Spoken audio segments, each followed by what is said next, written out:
Blood निकल रहा है।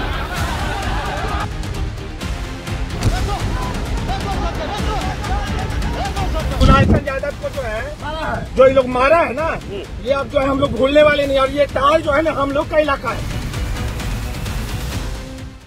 दोस्तों, आज चर्चा थोड़ी कर रहे हैं बिहार चुनाव की। बिहार चुनाव में पल पल जिस तरह से वहां पर कहते हैं ना कि राजनीतिक गुणा गणित जो बदल रहा है, हालात बदल रहे हैं। जब पीएम पहुंचते हैं तो बिल्कुल एक लहर सी जो है पैदा हो जाती है। एनडीए के पक्ष पे राहुल गांधी की एंट्री होती है तो फिर लगता है कि अब महागठबंधन जो है वो कहीं ना कहीं नैरेटिव के मामले में आगे बढ़ रहा है। इन तमाम चीज़ों के बीच एक घटना ऐसी हो गई है जब दुलाल चंद यादव का मर्डर हो गया।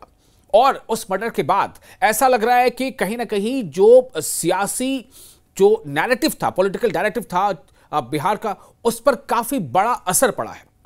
अब ये असर किसको फायदा पहुंचाएगा, किसको नुकसान पहुंचाएगा, लेकिन सबसे बड़ी बात यह है कि ऐन इस मौके पर जब आचार संहिता लागू है, जब मॉडल कोड ऑफ कंडक्ट लागू है, ऐसे में किसी बड़े सियासी कद के लीडर का मर्डर हो जाना और आरोप यह लगना कि उसका जो मर्डर करवाने वाला, जिस पर आरोप लग रहा है कि जिसने उसकी हत्या करवाई, मैं आरोप का शब्द इस्तेमाल कर रहा हूं, आरोप लग रहा है कि जिसने हत्या करवाई है, जो लोगों के जहन में बात है, वो भी जो है राजनीतिक घराने से है।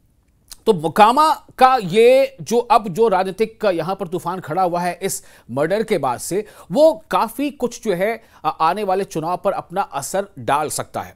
ये असर किस तरह से होगा? क्या बिहार में फिर वो तमाम जो नैरेटिव अब तक बन रहा था कि किस तरह से विकास बनाम अविकास, या फिर ये कि एक कंटिन्यूटी और वहां पर जंगल राज, तो कई तरह की चीजें सामने आई थी चर्चा में। इन सब मुद्दों पर फिर किसी ने मुद्दा कुछ उठा दिया, किसी ने डर का, किसी ने वोट चोरी का, किसी ने घुसपैठिए का। तो ये तमाम मुद्दे जो है एक के बाद एक चुनावी फलक पर आ रहे थे। और अब ये जो मुद्दा सामने आ गया है, मोकामा में दुलाल चंद यादव जो एक नेता थे, माना जाता है कि लालू यादव के काफी करीबी थे वो, तो उनकी हत्या, उनका ये कत्ल, ये कहीं ना कहीं पूरे जो वहां के नैरेटिव उस पर असरअंदाज होने जा रहा है। अब सवाल ये पैदा होता है कि क्या इस मामले पर कानून उतनी ही तेजी के साथ काम करेगा? शुरुआती तेजी तो उतनी दिखी नहीं गई है, लेकिन इसको लेकर के काफी हालात जो है वो अब बदल से रहे हैं। इसी बीच एक और चर्चा मैं करना चाहूंगा, वो है सीवान के रघुनाथपुर की चर्चा। सीवान के रघुनाथपुर के पंजवार गांव का एक टोला है। दिन जो है या शाम हो या दिन हो, हर दिन की तरह ही है, लेकिन आजकल ये रघुनाथपुर जो विधानसभा क्षेत्र काफी चर्चा में है। और उसकी चर्चा की वजह है जो वहां का प्रत्याशी है, जो इस बार आरजेडी के टिकट पर है, उसका नाम है उसामा शहाब। उसामा शहाब के इंतजार में लोग बैठे नजर आते हैं। उसामा के नाम पर चर्चा हो रही होती है। उसामा को टिकट मिलना चाहिए था, नहीं मिलना चाहिए था, उसामा को टिकट मिल गया, उसके पक्ष में कितने लोग हैं, कितने नहीं हैं, क्या उसामा चुनाव जीत पाएगा, क्या उसामा से आरजेडी को फायदा मिलेगा, क्या उसामा आरजेडी के लिए नुकसान बन जाएगा, नुकसान का कारण बन जाएगा। ऐसी तमाम चर्चाएं होती हैं। क्यों? क्योंकि उसामा का नाम जुड़ा है शहाबुद्दीन से। शहाबुद्दीन अपने समय के बाहुबली, अब उस दुनिया में है नहीं, उनकी मौत हो चुकी है।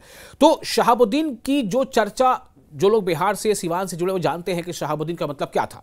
और शहाबुद्दीन के रहते उस पूरे इलाके में रोड, नाली, सड़क, क्राइम, ये तमाम चीज़ों पर कितना उसका असर था, नहीं था, वो सब बताने की जरूरत नहीं है, वो सबको पता है। लेकिन अब चूंकि उसामा के नाम के साथ शहाबुद्दीन का नाम जुड़ा है, ऐसे में जो विपक्ष है उनको खुलकर मौका मिल गया है आरजेडी पर निशाना साधने का। और लगभग ऐसे ही इसीलिए हमने देखा कि हालिया दिनों में अमित शाह, केंद्रीय गृह मंत्री, ने भी उसामा का नाम लिया और उसामा के नाम के इर्द गिर्द जो है वो कहीं ना कहीं नैरेटिव को बदलने या बदलने की कोशिश हुई। तो देखना अहम यह होगा कि ये उसामा का चेहरा, उसामा की ये जो राजनीतिक उम्मीदवारी है, ये खुद आरजेडी के लिए फायदा लाती है, नुकसान लाती है। लेकिन ये जो चर्चा अब लगातार हो रही है, दुलाल चंद यादव का नाम सामने आ गया, अनंत सिंह का नाम सामने आ गया, सूरज भान बनाम अनंत सिंह, वहां मुकाबला में क्या चल रहा है, उसामा का नाम सामने आ रहा है, तमाम चीजें ऐसी हैं। लेकिन ये काफी अहम हो गया है अब कि बिहार की राजनीति, चुनावी राजनीति पल पल और हर गुजरते दिन के साथ अलग अलग करवटें ले रही है। इसका असर चुनाव पर कितना पड़ेगा, कितना नहीं, और किस तरह से ये अब जंगल राज के नाम पर जो सियासी वहां पर बयानबाजियां होती रही थी, क्या उस पर ये अंकुश लगेगा? क्योंकि अभी जो हालात हैं वो किस तरह का राज है और इसके पहले के हालात से लोग उसे तुलना करेंगे। बहरहाल चुनावी चर्चा हम आप अब करते रहेंगे बिहार को लेकर के। बिहार में चुनावी चर्चा पूरी जोर शोर पर है और बहुत इंटेंस जो है वो बयानबाजी चल रही है। आपको देखना अहम होगा कि किस तरह से नतीजों पर वो असरअंदाज होते हैं। घटना रही सर, क्या हम लोग टाल में वोट मांग रहे थे, रास्ता में देखे कि कासो गाड़ी खड़ा है, तो उसके बाद हम मुझे कोई वोट होकुल मांग रहा है, तो हम लोग आए, तो उसके बाद मुर्दाबाद करे लगे, तब भी हम कहे कुछ नहीं कोई बोलो, तो 30 गाड़ी हम आगे बढ़ गए, 10 गाड़ी बाद पाछू रह गया, उसको कुल मारना चूरना शुरू कर दिया, बहुत हुआ। हम लोग 40 गाड़ी आगू थे, उसमें पंजा को लंगड़ी में पहन ले था, रेलवे वाला कुल रोड़ा रख ले था, एकदम फूल तैयारी सूरज भान के यह था कि लड़ाई झगड़ा कैसे हो जाए, तब वोट में ऐसे हो जाए, सूरज भान का ही खेला है। तो उस मारपीट में दुलारचंद के पट्टा रख ले था, दिन भर गाड़ी दबाना, दिन भर कथी करना। दुलारचंद भी जमात में सबसे पहले दुलारचंद हाथ छोड़ा है कुल पर, तब ये घटना हुआ। घटना क्या हुआ? तब वो आप उस घटना के पहले आप निकल गए थे? हमें 40 गाड़ी से आगू थे और 10 गाड़ी पर पाछू था जी। जब बुझ गया कि काम भर निकल गया, काम बचा तो चूड़े लगा गड़िया 10 के चूड़ दिया। एक व्यक्ति नहीं कहिए, ये कहिए कि लोकतंत्र का हनन हुआ, और इसमें जो हम जान रहे देश के लिए, पूरे देश के लिए, ये क्षेत्र के लिए नहीं, बिहार के लिए नहीं, पूरे विश्व इस चीज़ को देखता है। और इसमें सबसे बड़ी बदनामी जानते हैं किनका हो रहा है? इलेक्शन कमीशन को, जो कि पूरे देश, पूरे विश्व देख रहा है इस चीज़ को कि क्या होता है, लोकतंत्र का हनन कैसे किया जाता है।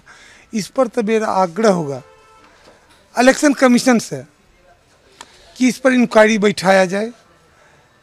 मेरे न्यायालय से यह आग्रह होगा कि इस पर रिटायर्ड जज का एक इंक्वायरी बैठाया जाए, सच्चाई अपने सामने आ जाएगा। अपराधियों को पाला पोसा बड़ा किया, केवल अपनी कुर्सी बचाने के लिए इस्तेमाल कर रहे हैं जो लोग, आज उन लोगों को संरक्षण दिया जा रहा है और वही लोग जंगल राज की बात कर रहे हैं। उनकी हत्या हुई है, वो भी एक दुर्दांत अपराधी थे, और क्यों हुआ है ये तो जांच का विषय है। आता है कि कहीं न कहीं बिहार में जिस जंगल राज की बात होती थी, जो बाहर लोग सुनते थे कि चुनाव के दौरान बड़े पैमाने पर हिंसा होती है, वो कहीं न कहीं उसी को दर्शाता है। घटना की जांच का आदेश दिया गया है, जो कल्प्रिट होंगे उनको बुक किया जाएगा, और ऐसी घटना तो हम समझते हैं कि जानबूझ करके राजद के लोग ऐसा कर रहे हैं।